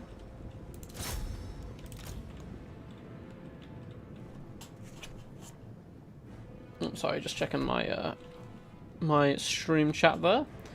So he's been pulling back with his Squadron Chariots as well. We don't want to engage with them. So I'm just going to keep floating. For now, we don't have to commit just yet. So for those who don't know, free-for-all works on a damage basis, but it doesn't mean you have to get involved straight away. We can simply swoop in and try and gain the advantage where possible. As it looks like the forces are completely split, and I really want to sandwich a force because we want the mobility of the Chariots rather than take someone head on. So I think we can probably pound down the Squigs now once the High Elves do engage in the main fight. So let's rock our way around here and actually get this started. But it looks like those Chariots want to, for some reason, go that direction. Oh no! Oh no! An upgraded Neth Ementok! And it looks like we do have the Fiery Convocation come down. It's going to miss the main blob though, which is really unfortunate. It's not actually going to catch that many troops, but breath attacks coming in, all that good stuff. And let's try and get Cetra over here as fast as possible as well. We might be able to take advantage of this big boom, but it looks like that's what the Phoenix is going to be doing as well. Oh my god! Oh my god, look at the damage the High Elves are doing! Come on, Cetra, come in here and steal a bit of the glory. As we do try to pounce in here. We have Foot of Gorks going down. Oh, it's disgusting! Oh my god, my forces are so out of position and haven't really got involved yet. But hopefully this is where we strike, right? This is where we can come in and do our glorious damage. So we're going to be popping that just to cause terror.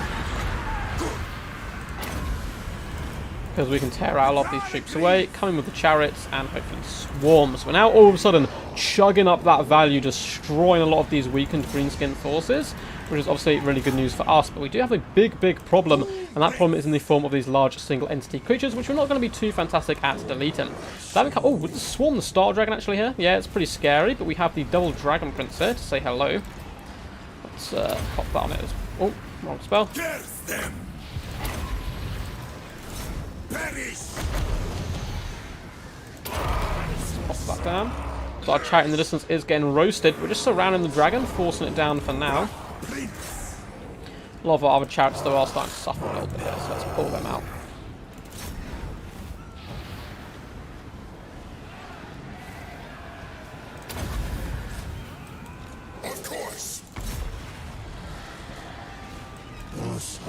float over here away from the scary little dragon princess if possible. Also managed to escape the big fat burn head there. Unfortunately for us, the big old fat pesky dragon did manage to get back up into the air and escape, so we'll drop that down. And do a little bit more cycle charging than we're currently doing. Let's just pin them in with the characters for now. Oh, look at that glorious, look at the skulls! Oh, it's not going to quite go through the main infantry core, which is a little unfortunate for us. So let's try and pop over here, deal with the firebomb.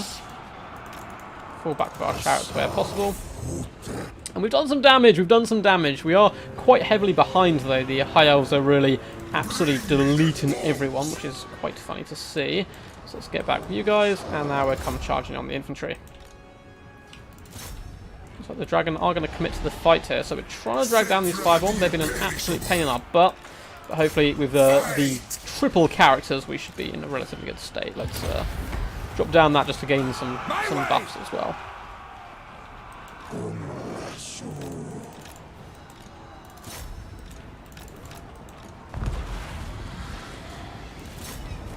Anything that's not a big air effect tends to be really good in free-for-alls, I find. So let's hop over here. Setcha doing just fine.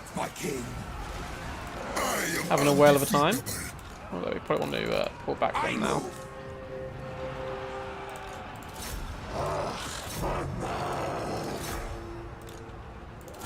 So I'll just chase some troops all around the place.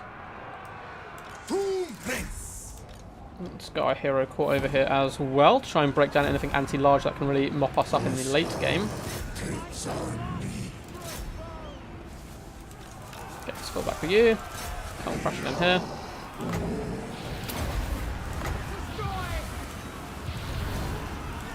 My orders!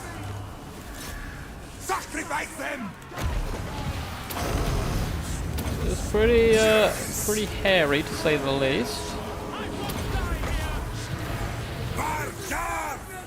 Let's try and assassinate the enemy leadership here, and then hopefully we can tear out a lot of his remaining troops. So yeah, we're doing a good job there though, trying to kill the Chrome. Looks like a lot of our other chariots are going to be done for at this point. They're in the action, and these ones are here as well. So let's continue to chase. Looks like Hellebrand is suffering quite badly from our onslaught. Very well. Eternally loyal. So let's try and finish her off for good. Well, there's a lot of skirmish pressure as well. We're probably going to get third place here, I'd assume, which isn't too bad with a full chariot build. And we have in fact managed to shatter her for good now, which is good to see. Zion of Nehekara. Let's get on there and Teclis while he does his little bird fin. Let's try and blind him as well. We march! Pop that on ourselves. I think we're going down here, lads, but let's swoop in quickly with our chariots down on top of the Lothran Sea Guard. And also come swooping in here. So we're doing decent damage to Teclis. Looks like he is going to be able to finish off our Tomb Princes, unfortunately. And we still haven't had our Ushopti summon. I guess you can't use it maybe in free-for-alls, possibly? I'm not sure. We just haven't activated it yet. Also, it's all we need the tier 3. That's just not going to happen. Not going to happen. But it looks like Teclis is taking an absolute hammer at this point. But unfortunately, Setcha is rather weak. And he's beginning to think, you know what, maybe it's not such a bad idea if I do indeed serve someone. So let's pull him out over here and see if we can serve our interests and hammer home and try and nick some points, allow the Dark Elves and High Elves to pound each other to death. Although I think we are going to settle for a rather comfortable third place. Unfortunately for the Greenskins, they kind of got destroyed early on. Damn, I just tune in to see my friend goes full squigs. Yes, Swiss Pipeman, he had a really awesome build. Unfortunately, it didn't work out for him. But I do appreciate the pretty awesome meme skillage there.